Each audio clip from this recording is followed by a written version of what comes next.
Hey there, everybody. Welcome to another deep dive. Yeah. Today, we're going to be looking at a real classic. Oh, yeah. How to Win Friends and Influence People. This book was written by Dale Carnegie. Came out way back in 1937. But it's still super popular today. In fact, the ebook version we're looking at is copyright 2005. Wow. So, people are still finding value in this thing. It's pretty amazing. Yeah, and the book promises to help you do all these amazing things. Become a better speaker. Right. Increase your earning power. It's almost like too good to be true. I know, right? Who wouldn't want all that? Right. But I think what's really interesting is it seems like it's all about kind of understanding human psychology and how people behave and how you can use that to kind of Yeah. achieve success. What do you think? Yeah, definitely. I think that's a big part of it. And I think what's cool is that it focuses on practical stuff. Right. Actionable techniques, not just abstract theories. Right. Give us the goods. Exactly. Yeah. All right. So part 1 here is all about fundamental techniques in handling people. Okay. And the first thing Carnegie says is don't criticize, don't condemn, don't complain. Oh, boy. Easier said than done. Right. The tall order. How do you even but then he hits us with this story about President Taft. Oh, yeah. Blaming Theodore Roosevelt for his downfall. Oh, wow. Taft was convinced that Roosevelt had sabotaged his entire career. Yeah. And it consumed him. And Carnegie uses this example to show how focusing on blame doesn't actually change anything. Right. It just keeps you stuck in this negative mindset. Yeah. Just makes you miserable. Right. So That can help anybody. even presidents struggle with this stuff. Yeah. So how do we as regular folks, how do we avoid falling into that trap? Right. When things go wrong in our lives, how do we not just point the finger? Well, I think the next example Carnegie gives is a good clue because he talks about Lincoln. Known for being super empathetic and understanding. Right. Honest Abe. Yeah. Even he wrote this scathing letter to General Meade after the Battle of Gettysburg. Oh, wow. Listing all of Meade's failures. Lincoln wrote a nasty letter. I didn't know that. He did. But here's the thing. He never sent it. Oh. He realized that tearing Meade down wouldn't actually help anything. Right. It was just an emotional reaction. Not a strategic one. So it was in the heat of the moment, he's writing this thing out, but then he's he cools down. Wait a minute. Thinks better of it. I need to think about this. Yes. Strategically. So that's the takeaway for us, right? Right. Pause before you react. Right. Don't just immediately criticize or blame. Step back. Take a breath. Exactly. Okay. So we're not criticizing. We're not blaming. What's next? Okay. Well, the next principle is all about giving honest and sincere appreciation. And to illustrate this, Carnegie tells this story about Charles Schwab.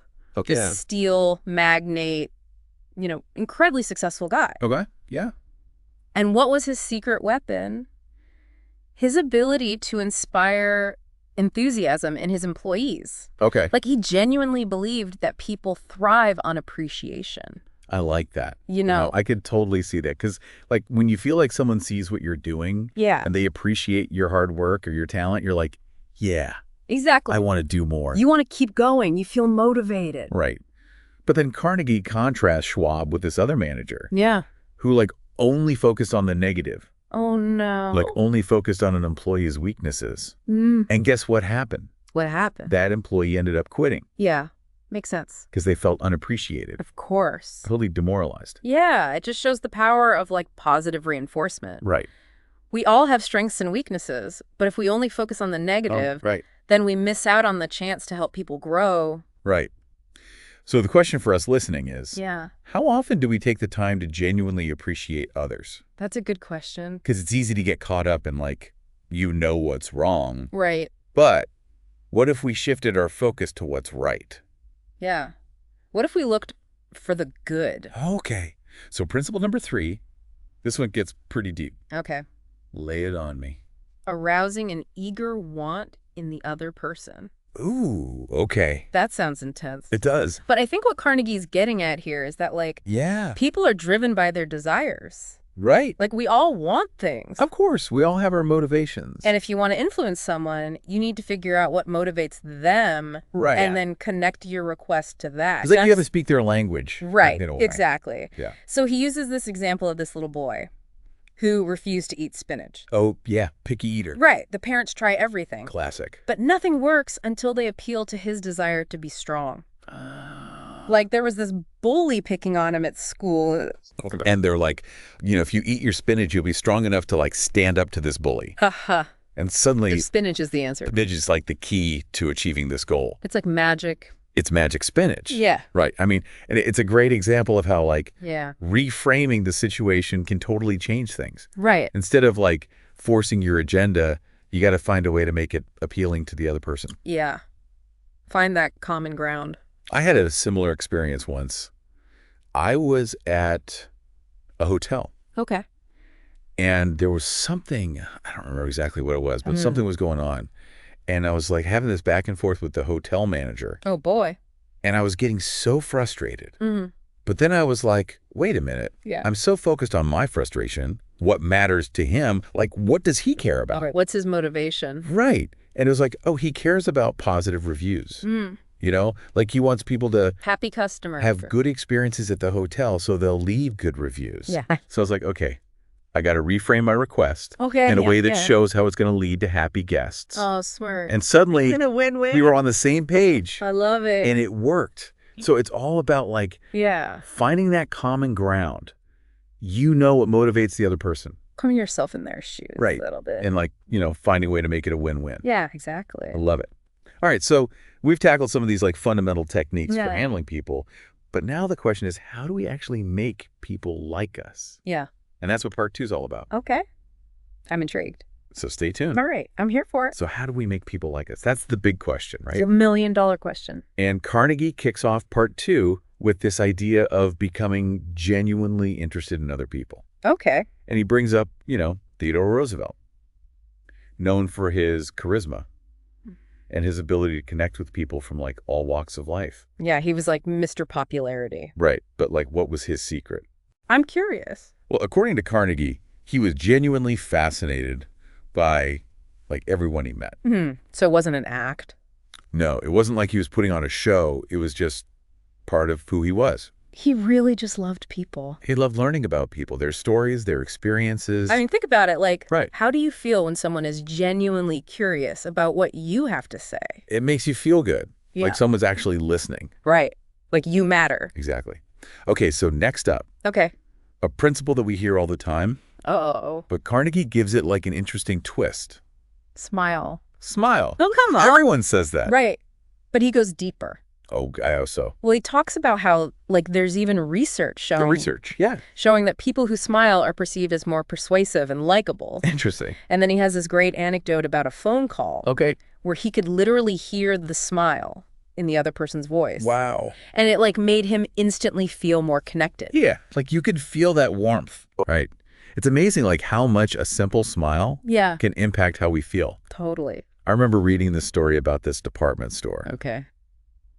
And this customer was like about to walk out because the clerk was so unhelpful. Just like, Ugh, the worst. right, just like totally not caring. Yeah.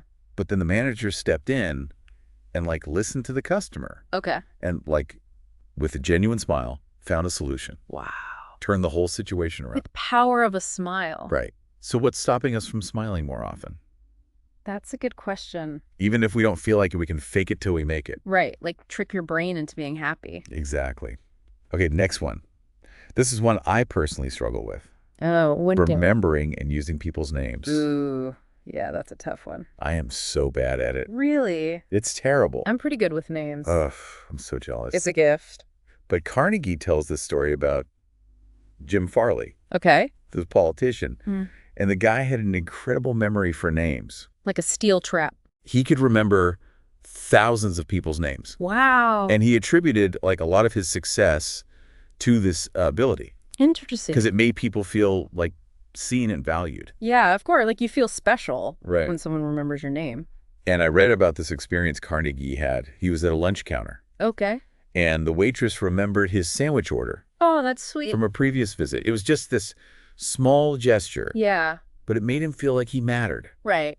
It's the little things. So the challenge is to make a conscious effort to remember people's names. Starting today. Starting today, let's do it. Repeat their name back to them. Okay. Use in conversation. Got it. Write it down if you have to. I might need to do that. Okay, next principle. Okay, hit me. Be a good listener.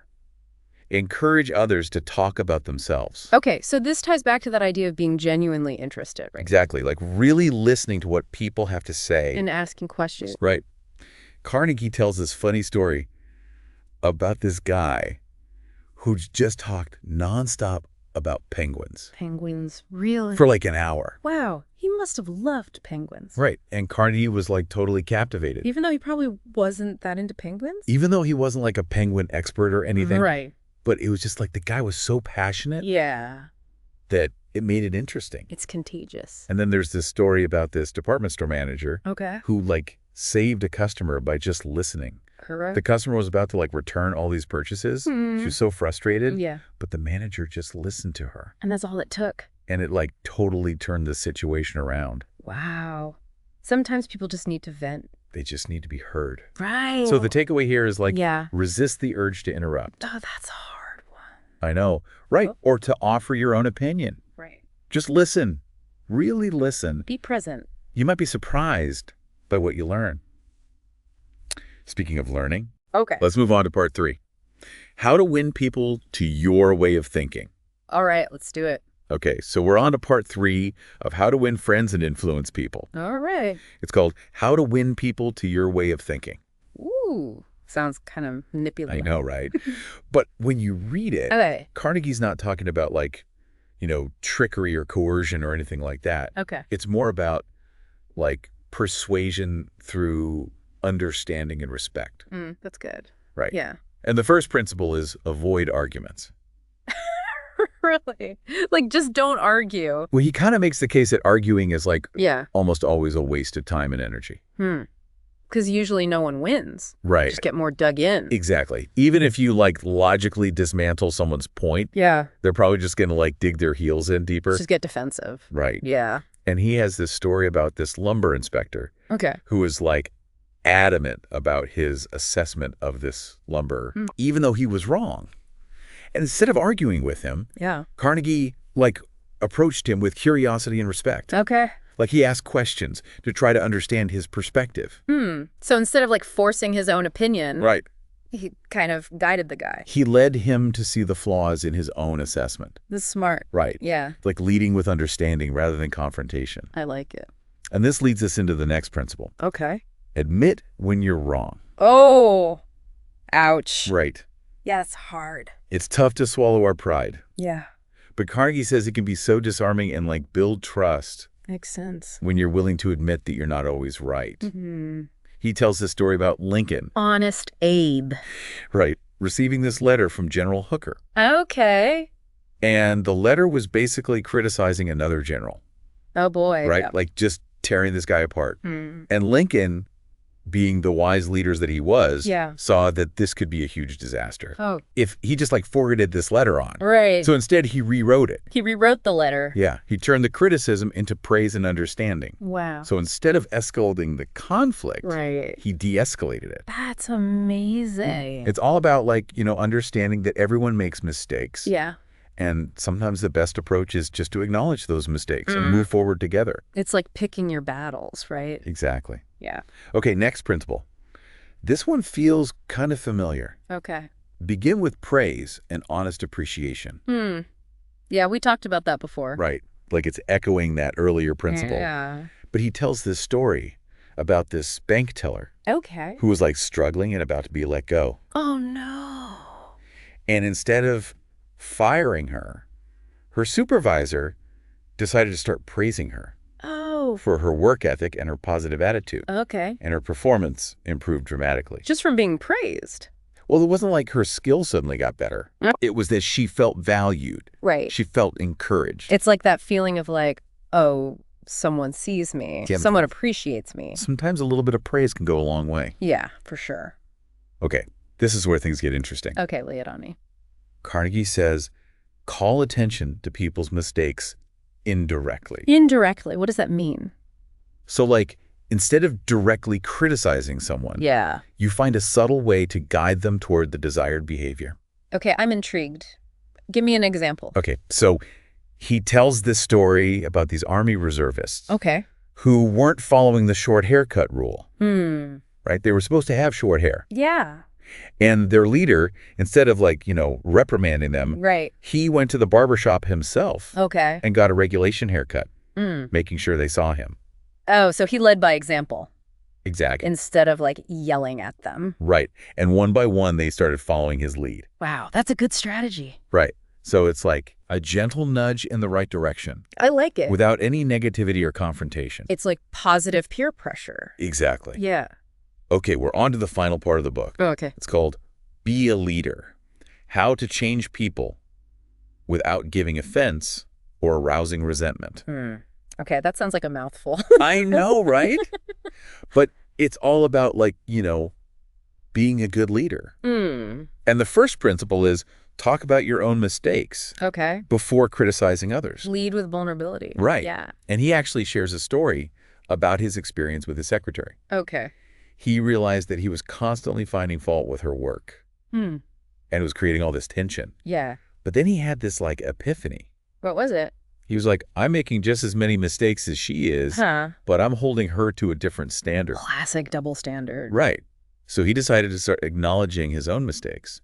So he modeled that behavior. Exactly. Right. And it totally transformed their relationship. Wow. Just from that. Right, because it created this safe space. Yeah. Where she felt comfortable acknowledging her own shortcomings. Makes sense. And being more receptive to feedback. It's like building trust, right? Right.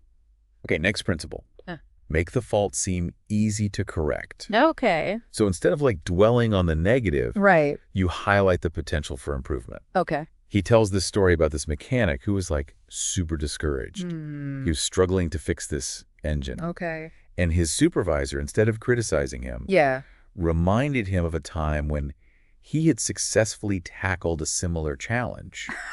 Smart. And it boosted his confidence. So reminding him of his capabilities. Exactly. You've got this. I like that. I believe in you. Yeah.